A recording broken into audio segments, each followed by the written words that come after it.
Good morning, everyone. Happy Easter, the day that our Savior Jesus Christ was risen from the dead, therefore shutting the door on the old law and bringing in the new law, the new covenant with God. And so today, the video is going to be a bit different. Because we are in social isolation with COVID-19, we couldn't attend regular church.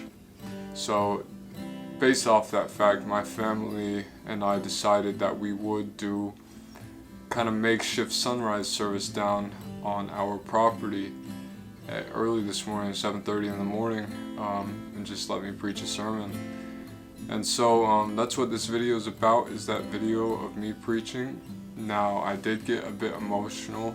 That was I was unable to really kind of restrain myself from getting emotional. The Holy Spirit was just flowing so strong in that message, in my heart as I spoke it. And so I apologize if it does get a bit weird at times. I don't mind at all if you guys just skip through it. I know I would just be kind of like, it's a little bit difficult to watch. But with that being said, I hope you guys enjoy the message. I got lots of encouragement to post it. And thank you all again. Have a very, very amazing, happy Easter with your families. And God bless you all. So once again, thank you everyone for being here this morning.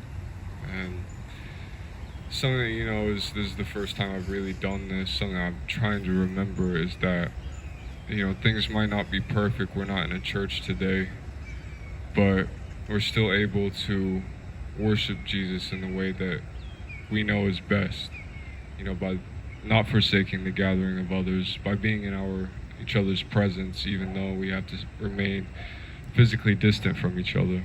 So thank you everyone for being here, not only for me, but because we didn't let this virus stop us from serving God.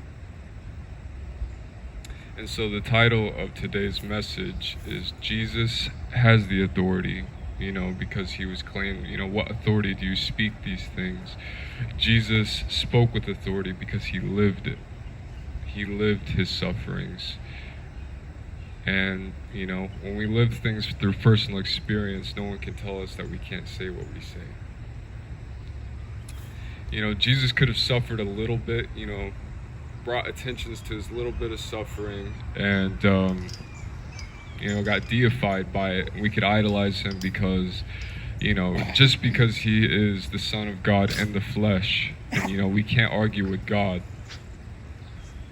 But that being said, Jesus picked up his own cross, something we're all told to do daily, something we're all told to do, because of how important it is that we can't live by faith alone, but, works completes faith. And so by him actually picking up his cross, originating the saying, we all, are given an example to follow. He endured a life of servitude. Not one bit was to come down here, flash his deity status, but he came here to set an example for us all, that we are all redeemed through his sacrifice. And no longer is there a great divide between, life and death by the great gulf that separates, damnation and paradise. But now all lives pass through his hands. We're not left to our own devices through the sufferings of Christ. Now what I really wanted to do is kind of go through the main points where Jesus suffered. The main things that he endured, the types of temptations he endured, because in those we see, we're not alone, because we all experience these things daily, monthly, yearly. And so one of the first things, from his origin, being birthed into this world as a child, was being born into a stable. He was not born into a huge hotel, kingdom, palace, anything, but born into a stable, because they didn't even have room for, the King of Kings, the Lord of Lords. And so he spent his first, 30 odd years of his life, coming down, once being in the presence of God, but now being among poverty, you know, being in, you know, a little tiny city in, you know, northern Israel, where he probably took on the occupation of being a carpenter just as his family was. You know, he went from being in the presence of Almighty God to being this little figure. He made himself small willingly so he could elevate all of us. And when his, you know, it was time finally for his ministry to begin and leave his old life behind forever, you know, that's you know, he thought that his troubles were, you know, strong enough because, you know, he knew who he was, secluded in this tiny little place, but his troubles really didn't begin until he started his ministry. And that's something I've experienced more than anything, is we think, you know, when we are down and out and nothing's happening for us, that those are the real struggles for us. But it's only when we hit success, when we begin to walk in our anointing, that we really have to pick up our cross, because, you know, constantly dealing with people, constantly dealing with the world, nothing's ever going to be perfect. So with that being said, you know, immediately, you know, there's so many things happen in this life. You know, as soon as something good happens, it always seems like it's followed with a lot of tribulation afterwards. And how that began is, you know, as soon as Jesus was baptized by John the Baptist, he went into, you know, a tribulation period in the wilderness, being starved, being, you know, tempted with power, being tempted in all ways, to try to knock him out of his anointing. He was given the promise of the kingdoms of the world, which, you know, I'm sure he knew, but for all of us not knowing that we are to inherit eternal life, the kingdoms in the world seem quite appealing to us. You know, eating in the moment we're hungry seems quite appealing to us, but upon setting aside the lusts for now, we can then move into, you know, what we're really called to do, is suffer for Christ, so that by the time we die, we, you know, I don't want to say earn our way into heaven, but we're given a pat on the back and said, "Good job, faithful servant." And then by the time, you know, he suffered his wilderness tribulation and his trials, you know, by the time he moved back to Nazareth to go see his own people, you know, they didn't accept him. And you know, no prophet is accepted in his hometown. And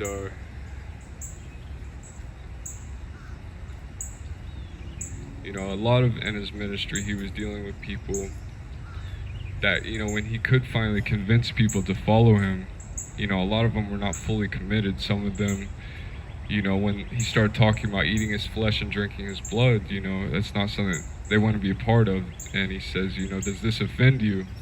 And, you know, he went from having roughly 70 to 72 disciples to having 12, you know, in a very short time. You know, he's dealing with people with little faith. Even when they do finally follow him, he's dealing with people who don't even have enough faith to come to him. You know, as difficult as it seems to walk on water, you know, Jesus says that, you know, if we have enough faith as little as mustard seed, we can toss, you know, the mountain to the sea. And so to not even be able to walk on water for Jesus, who's, you know, before their very eyes, you could sympathize with Jesus, that you know, he's shown all these miracles and signs in front of his disciples, and you know, they don't even have enough faith to follow him. You know, and the people who really were seeking after him, were they truly, like, did they really love him? You know, apart from people like Martha, Mary Magdalene, and stuff like that, did the people who wanted signs and wonders, did they really want him, or did they just want his signs and wonders? And that's the same today. And it's good that people are seeking out Jesus at all, but to think of him as a miracle worker alone is really a disjustice. And, you know, for anyone who's taking Christianity more than just the surface level of, I go to church two times a year, anyone that wants more than that has to shed off that lust for miracles and wonders.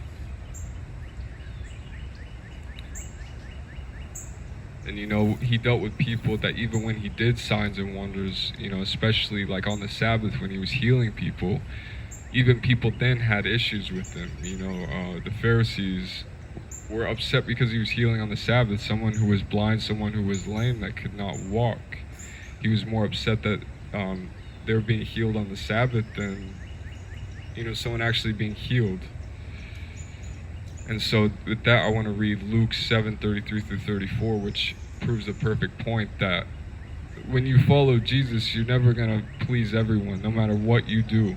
And, Luke 7:33 through 34. For John the Baptist came neither eating bread nor drinking wine, and you say he has a demon. The Son of Man has come eating and drinking, and you say, look, a glutton and a winebibber, a friend of tax collectors and sinners. And I do want to clarify that, Jesus was in the presence of those people because he came to heal the sick and not the well. He was the great physician, and to be amongst those people was an opportunity for people that the Jews at the time would scoff as unworthy to be in the kingdom. Now he's giving them the chance, and that's what, death of Christ and his sacrifice gives to all of us to this day, that, by his sacrifice, we're all given a chance at redemption and eternity with God. And another thing is, he's dealing a lot with his disciples, trying to figure out who he really is, which I myself have tried to figure out who Jesus is, leading up to this point. Maybe I think he's going to do this for me. Maybe he's going to do that for me. But I see in the end that the greatest thing Jesus can do to us or for us is grow us in our faith, make us wiser.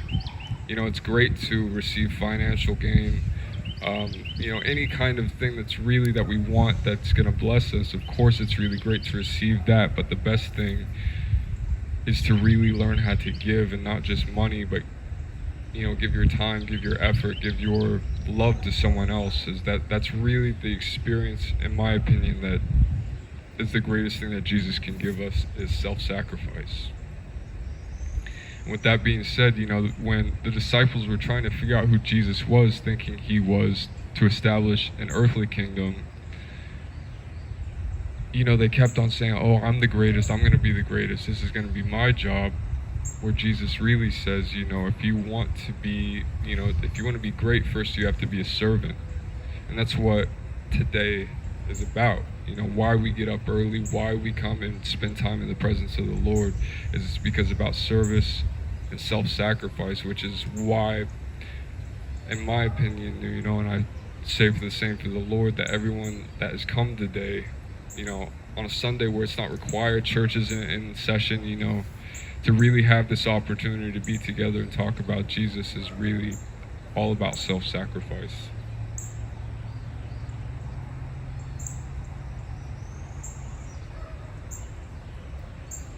And so I was talking a little bit about the disciples wanting to use Jesus as to enhance their own status, and when you really follow Christ, you start to live for him. You start to live to serve him instead of to get. It's better to give than receive. And the disciples tried to, I don't really know the word for it, tried to force Jesus to go to Jerusalem for a popularity contest, basically. They wanted to show his signs and wonders to the masses, and took it at the perfect opportunity, like, let's go now so your ministry can be absolutely massive. There's going to be all these people. But he said it wasn't yet my time. So it's so important to realize that, as I think it's Hosea 6:4 something, that, there's a time and place for every season under the heavens. And his time had not yet come, but once it finally does come, once again we see that he humbles himself by riding in on a donkey's colt. And it's funny because he suffered all these scrutinies from people who had, didn't get him, didn't want to get him, wanted to find issues with his ministry. But when he finally does come to ride into basically the last week of his life, that's when they celebrate him. Like, it's a bit too late at this point, not definitively, but in theory, it's kind of like, you guys are kind of missing the mark that, I'm about to die, and these same people who are celebrating me now in a week will be shouting, crucify him. And one of the most heartbreaking things to me more than anything is that what Judas did to Jesus. we've all suffered betrayal in our lives. And I think it's absolutely kind of the most heartbreaking thing to really have someone that you love betray you like that. And Jesus knew what he was going to do the entire time. He knew that Judas was stealing from the money pot basically. And when the woman poured the perfume on Jesus, he said he could have sold that and gotten money for the poor, knowing that he wanted to take from the well of that money that they were going to get. And so Jesus knew that this man was not pure in heart, but he took him on anyway, and to give him an opportunity to share in the anointing that comes with following Jesus. And so when he betrayed him with a kiss in the Garden of Gethsemane, and all the Pharisees and all the whoever came and charged Jesus treated him as a criminal. And we just have to remember that no matter what any of us do, we're going to be treated some type of way, because the world first hated Jesus. And if we're going to follow in his footsteps, if we're going to love him as he should be loved, we are going to follow in that that suffering. And we're seeing that now in every which way that you can imagine. And so this is the second kind of transition into the message today, is the resurfacing resurrection, meaning that this happened over 2,000 years ago, but we're still talking about it today. That today it's still relevant, even more so than when it actually happened. We're seeing the impact. People are starting to seek out Jesus in this time because, everyone's secluded, everyone's home alone. And what do you do in these times other than just say, I'm bored? But behind all those, surface level boredom is really a spiritual issue that's, going to start pressing on others' hearts. And they need that, a lot of people are very malleable at this point. And so we need to bring the love of Christ in this moment, because, without it, without Jesus, we all drown, we all suffer. And not just in the, afterlife aspect, but in this moment, Jesus gives us freedom and gives us life more abundantly. With that being said, we transitioning into his resurrection, upon being resurrected, he ended the cycle of the old law, the old covenant with God, which is by no means bad, but at that point it was outdated, and we can see why. It's this legalism, this religiosity of wanting to please God by works alone. It doesn't work. It's a broken system, and by doing that, every generation we need a new conduit in that old covenant. We had going all the way back to it started with Adam. He was the first man God in between, but he died. Noah, Abraham, Isaac, Jacob, Joseph, Moses, Joshua, David. Each generation dies, and with it is the blessing. It's like I've heard it quoted by peers of mine, that you can look at a business owner who started a business that took it in, and then their sons, the lesser generations don't run it as powerfully as the generations before. And that could be the same said, if it weren't for God, this whole religion, this whole, what began with Judaism, now Christianity, it wouldn't last if God didn't keep intervening. And, if God hadn't finally intervened and said, I don't need generation after generation where I can only pick one man to lead all the masses to God.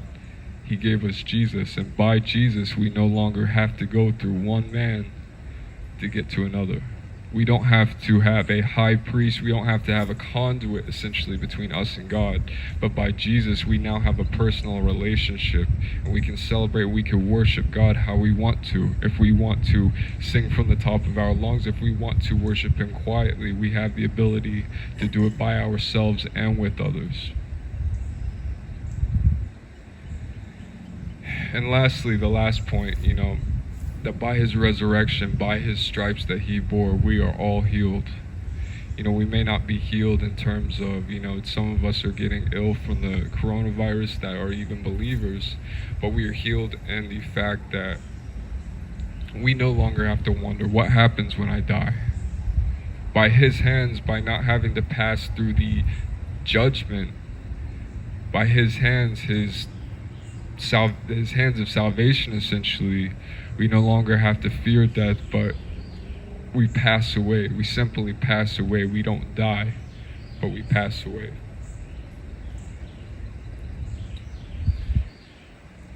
And really what I wanted to address lastly before I close is that one of my favorite scriptures that I remember Marcus Rogers saying is Psalm 119:71.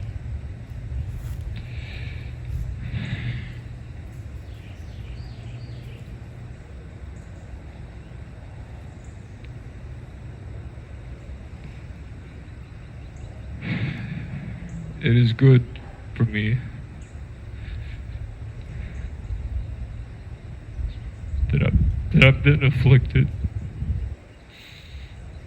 that I may learn your statutes.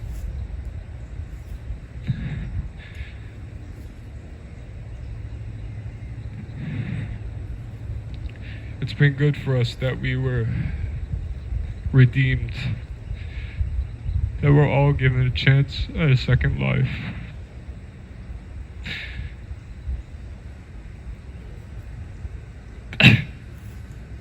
Because many of us had a life that we lived that could have really killed us. We lived a life or we know people that really could have ended in death and separation from God, but by his stripes we were all healed.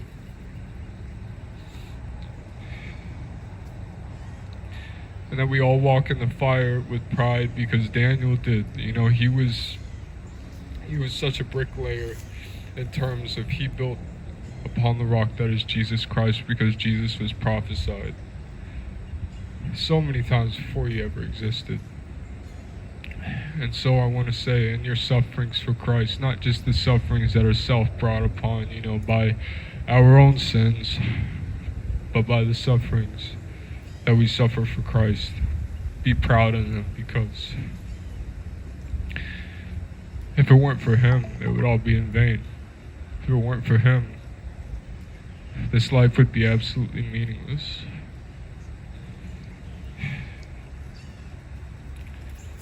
And so thank you for all for coming today. That even with this virus, even with the tribulation and more that is to come, that we can rejoice that we have life and life more abundantly. Thank you all, and have a blessed and happy Easter.